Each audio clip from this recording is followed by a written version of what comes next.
I think the world and the people who live in this world are really sick of what's been happening. And they're looking for accountability. They're looking for true change.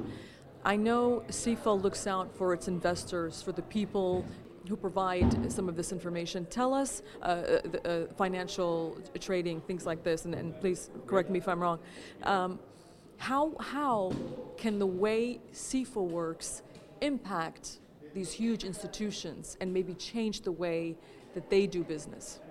Well, as was explained in one of the speeches and discussions, 90% of the companies worldwide are small to medium companies who are providing services to the clients for years and years. And these companies are much more steady, much more dedicated to the personal interest of their client because they don't have the means, the global means of these too big to fail giants.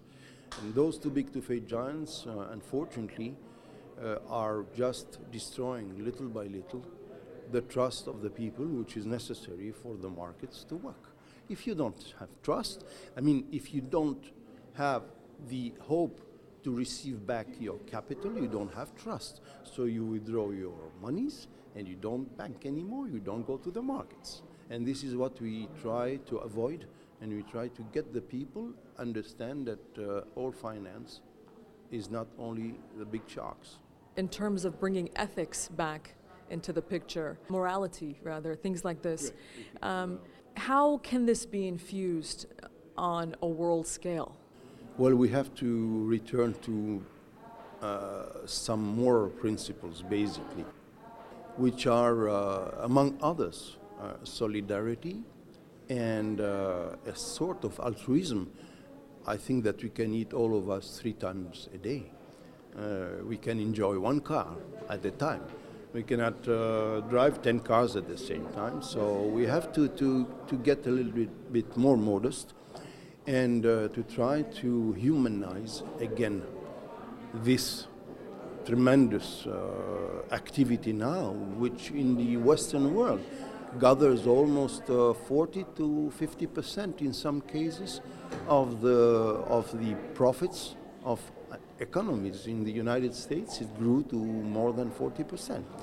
So this is the scope of CIFA. The scope of CIFA is to show that competitiveness is not the narrow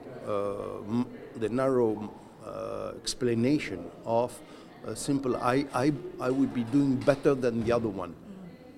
The competitiveness is creativeness. We want to introduce into competitiveness some creativity, some new spirit, and this would be a much better concept of competitiveness than simple competitiveness, which used to be I'll give you a little bit more of this and I'll give you a little bit more of that.